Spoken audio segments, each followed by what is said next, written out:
security forces. This is how far they have come. From this point onwards, we will know whether...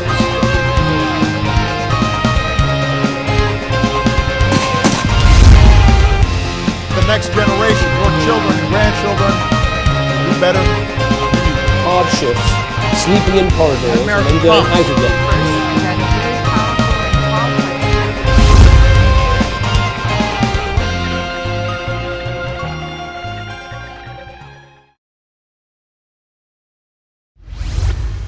Exactly a year ago, Goodluck Ebele Jonathan was sworn in as the president of Africa's largest democracy. He was the beneficiary of an electoral process the international community had given the pass mark, a rare occurrence in Nigeria's electioneering history. And so the world watched on, for you see, to whom more is given, much more is expected. To coin an old Arabian maxim, if you stop every time a dog barks, then your road will never end. For President Jonathan, there have been loud barks, bites, and even mauling. Last year, the UN regional headquarters in Abuja was bombed, leaving scores dead. From fighting a local insurgency with policemen to armed soldiers and now foreign intelligence.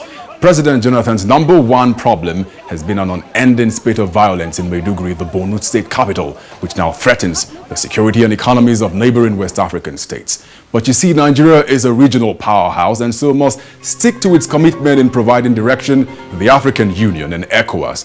President Jonathan says Nigeria's foreign policy will be derived from a Nigerian perspective. What is in it for Nigeria? He has 3 more years to answer that question. I am Aho Obo, and this is Global Perspectives.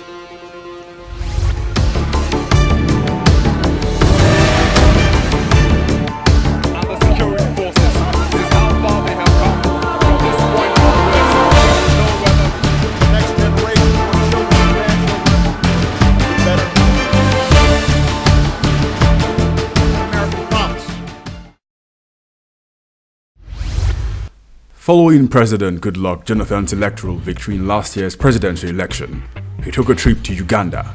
It was President Yoweri Museveni's swearing-in ceremony for a 4th term. President Museveni's electoral victory had been shrouded in controversy.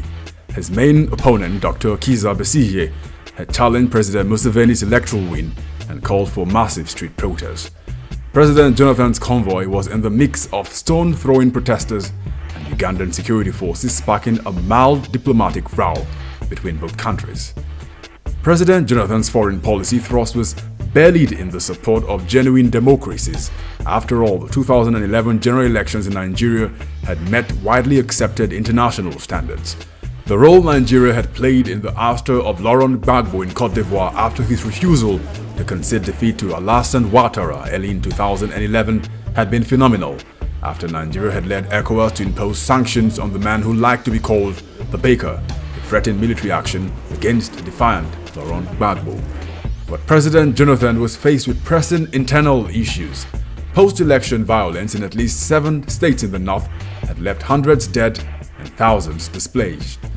But the more pressing challenge was a resumption of violent attacks on government installations and on civilians by the Islamic sect Boko Haram. President Jonathan had in the past traced the proliferation of small and light weapons in the continent to the breakout of conflicts.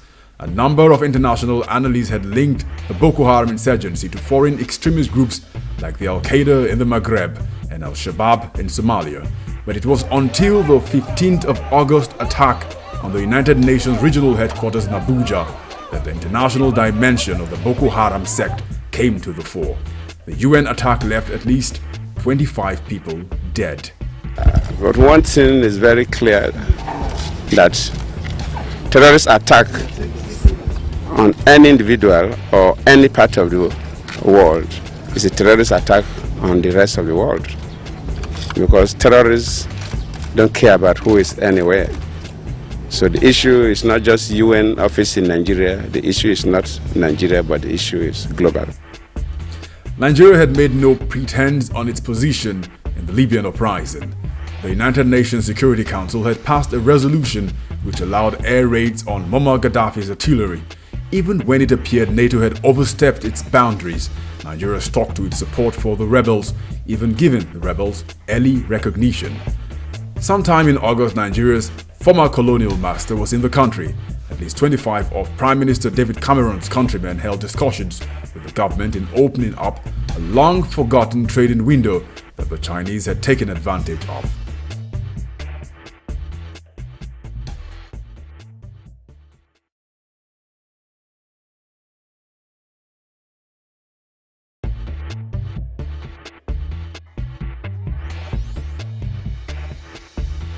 While the battle in Libya raged, Nigeria and the African Union were divided in opinion. The AU's roadmap proposed by South Africa's President Jacob Zuma was rejected by the rebels and the West.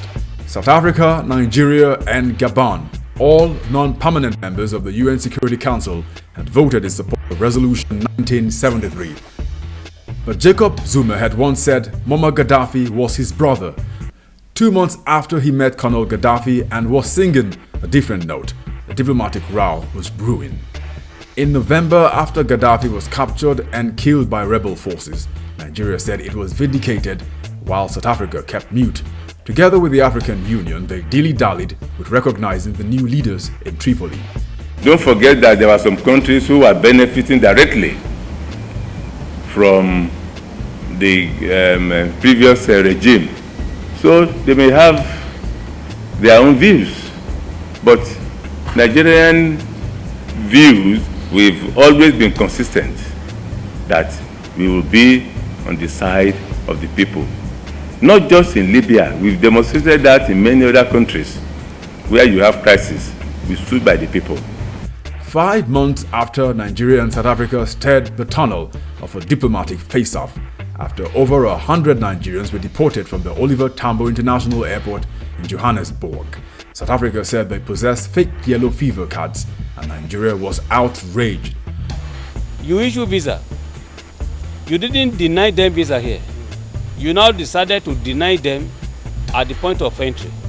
When, one, you prevent them from engaging in their various businesses, you allow them to waste their money, you wasted their time delaying them overnight, and all those things. And then you now come up at the other level to say we are promoting African unity. Which African unity is that? 1 week after South Africa issued an unreserved apology over the deportation incident, last week the brain thrust of Nigeria's foreign policy discussed on Nigerian-South African relations in the last 50 years. It was in the mid-1990s the competition began, following the release of Nelson Mandela and the end of apartheid after it successfully held an all-inclusive general election. But then General Abacha killed Ken Saro-Wiwa in 1995, and South Africa and Nigeria began one of the most infamous political spats. President Mandela is a very credible person. But before him, there had been other people who had received aid, from Nigeria. Whether this aid arrives in their various countries or not, you cannot say. Whether it disappears into their private pockets before they arrive home, you cannot say. So the time has come when Nigeria's national interest must be put side by side its aid program. That when it happens, we see Nigeria on the field. While the diplomats and intellectuals deal with the laws of diplomatic reciprocity, President Jonathan has traveled far in search of a solution to his #1 headache. When he met the leader of the European powerhouse, Germany, it was in search of tactical support in dealing with a security menace that was causing great international embarrassment to Nigeria.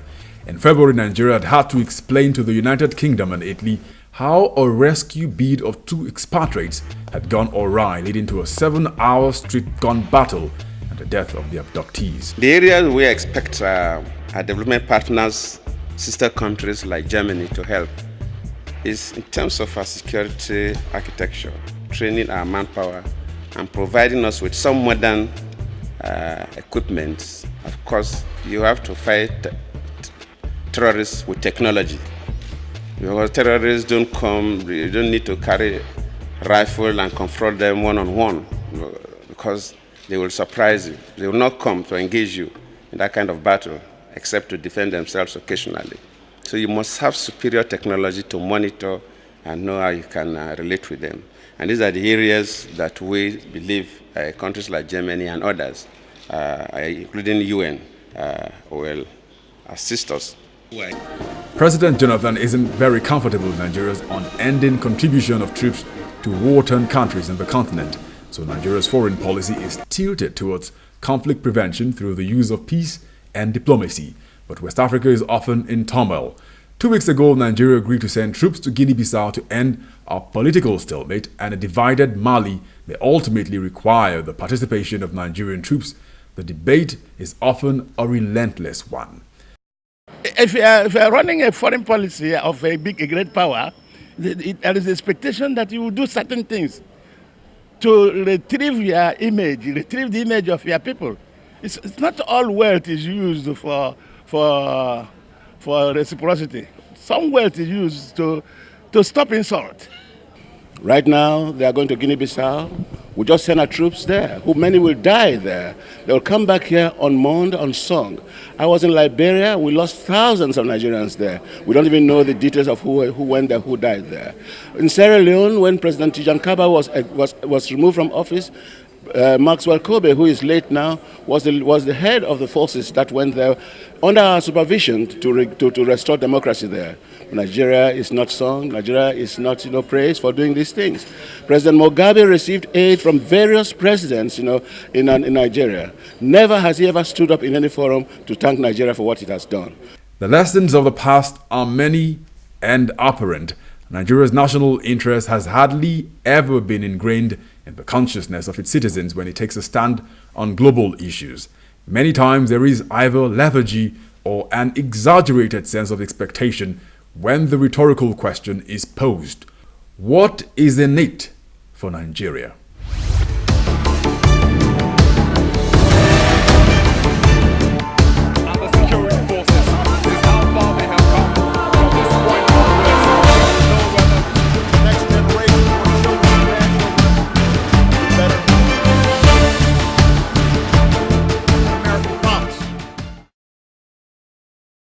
It was controversial Italian poet Niccolò Machiavelli who said, "Keep your friends close and your enemies closer." Not so for Malawi's President Joyce Banda. A little over a month on the seat, and she has fired everyone who dared oppose her installation as president following the death of Bingu wa Mutharika. Africa's second female president now adorns the garb of the Iron Lady, correcting some of the perceived wrongs of her predecessor. Winning back the love of foreign investors is often a thin line between economic revamp and Western poodle. It was in 2010 that the feud between former president of Malawi, Bingu wa Mutharika, and his vice president, Joyce Banda, reached the fore. Vice President Banda had refused to endorse Peter Mutharika, President Mutharika's brother, as the DPP's presidential candidate ahead of the 2014 general election. Loyalists of Vice President Banda had already begun to leave the party in droves, even though the ruling party had denied any mass decampment. In December 2010, Miss Joyce Banda was fired together with the deputy vice president for anti-party activities. The government attempted to seize her official vehicles and residence, but the courts stepped in, declaring that she was the legal vice president. President Mutharika was unforgiven. He bypassed her in the official day-to-day business of government, looking to his brother Peter, who was Malawi's Minister of Foreign Affairs. In 2011, Ms. Banda successfully launched her political party despite attempts by President Mutharika to foil her bid. The die was cast between two of Malawi's major politicians who could barely stand one another. While President Mutharika faced a Herculean diplomatic war with Western donors who had largely withdrawn aid, consequently crippling the Malawian economy, he took on Ms. Banda in his spare time. The Malawian political climate was stifling. The sudden death of President Mutharika was the climax to the Mutharika and Banda feud. Nearly 24 hours after his death had been announced by the international media, his allies in government kept the shroud of secrecy, insisting he was still alive. Even when he was confirmed dead, Malawi's Information and Civic Education Minister Patricia Kaliati said on public television that Vice President Banda's decision to form her own opposition party precluded her from being eligible to succeed the presidency. But Ms. Banda held her peace, awaiting her opportunity to strike. Former President Bakili Mulizi and the country's civil society groups all took their turns behind Ms. Banda, insisting that the constitution must be respected. 48 hours after, the cabinet sought a court injunction which would bar her from becoming president. By now, Joyce Banda had had enough. She phoned the Army Commander General Henry Odilo and asked if he would support her. He agreed and stationed troops around her house. Hours later, she was sworn in as Malawi's president and the Southern African nation's first female president. A week later, when President Banda addressed her fellow countrymen, she had fired Patricia Kaliati, the Minister for Information, and more importantly, Peter Mutharika, the late president's brother and the Minister for Foreign Affairs. A fortnight later, she reshuffled her cabinet and old foes were replaced with allies. Joyce Banda was now in charge of her fate and destiny. Within the first week of her presidency, President Banda launched a diplomatic offensive to repair Malawi's international relations. She spoke to Henry Bellingham of the United Kingdom's Foreign Office. He assured her that a new British envoy will be sent within the shortest time possible. She spoke to United States Secretary of State Hillary Clinton, and she promised to resume discussions on a $350 million energy grant as soon as possible. President Banda announced plans to speak to Baroness Ashton of the European Union's Foreign Affairs Office and Malawi's IMF resident representative, Ruby Randall. She and Zambian President Michael Sata had also conferred about resuming close working relations. Ahead of the AU summit in Blantyre next month, she politely asked Sudan's Omar Hassan al-Bashir, who is wanted for war crimes at The Hague, not to attend the summit. Last week, she got vocal support from Parliament in overturning a controversial ban on homosexuality, even granting pardon to 2 convicted homosexuals, prompting overwhelming support and approval from the United Kingdom and several Western nations. If her plans succeed, Malawi will become the first African nation to legalize homosexual relations since 1994.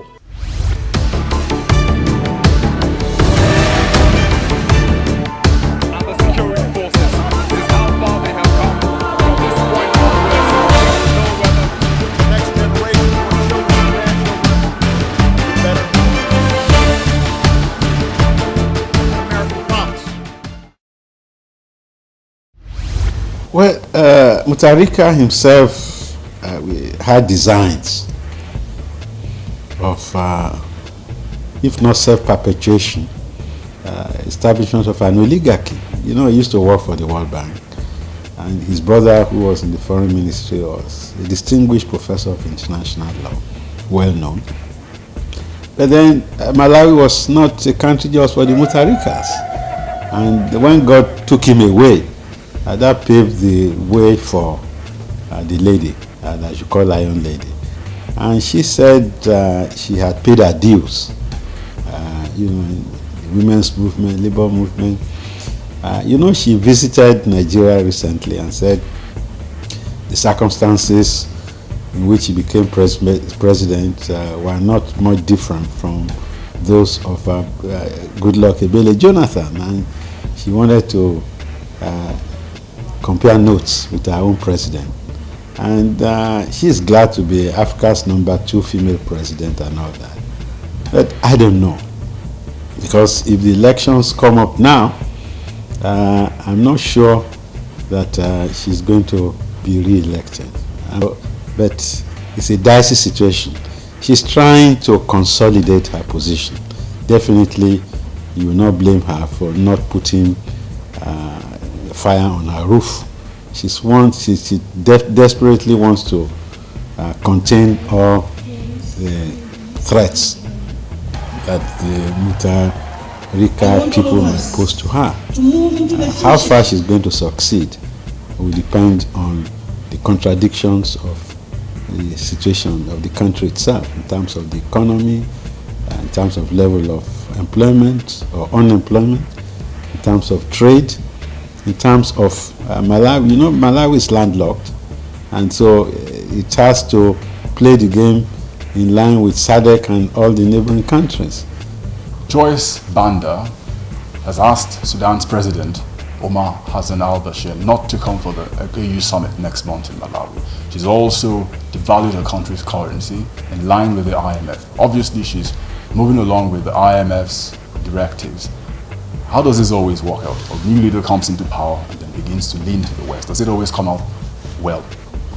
Well, it depends on how much nuisance value you can muster in the interest of self-survival. Most politicians want to survive, and they will make the necessary compromises to retain power. Look at Barack Obama, for instance, saying same-sex marriages are okay, when he had been learning, as he said in the past. But election is knocking, and he wants to be assured of the gay vote and whatever. So the politician, as you know, will make whatever compromise is necessary or desirable to maintain power. Anybody that enjoys the support of the West in a country like Malawi definitely has an ace, he has a shoe in the door, because your trading partners have to provide the wherewithal for you to survive. Except you have such a strong economy that you can stand up to the West. But how many countries in the developing world have such strength, under their belly? Many economies in the South are still cargo economies, to use the imagery, the metaphor coined by Alaba Ogunsawo. We just buy and sell. Even look at our country. We might think we are strong. We import even toothpick from China, and all that. So once you can't have a self-propelled, self-reliant economy, then you are the beck and call of foreign powers that call the shots. So the case of Malawi cannot be different.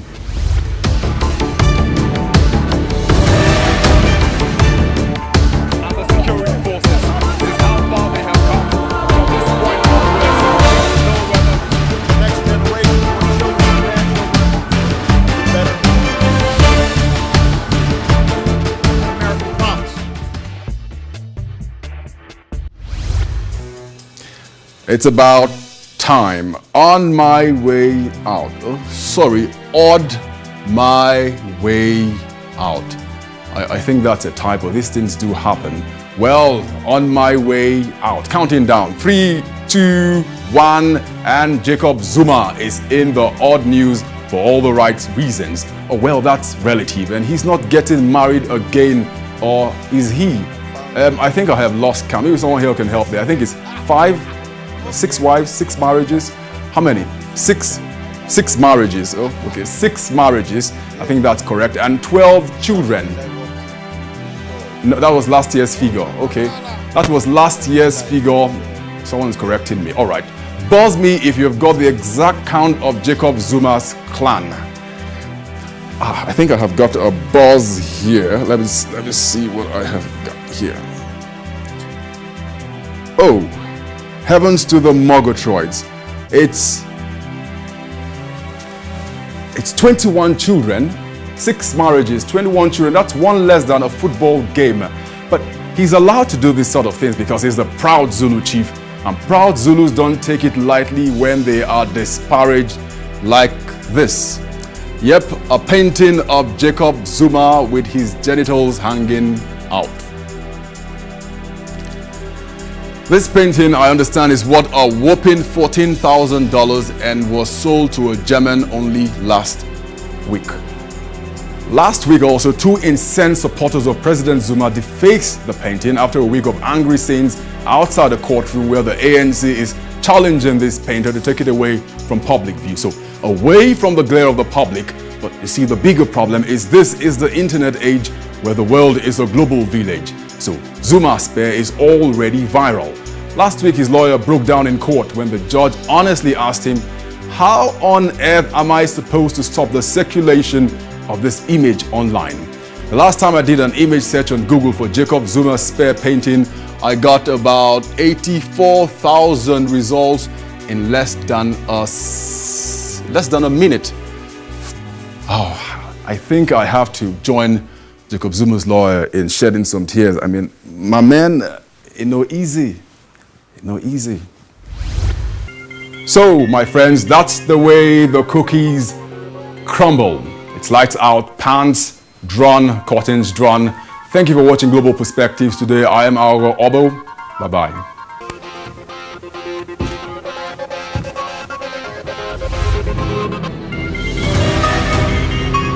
and the security forces. This is how far they have come. From this point onwards, we will know whether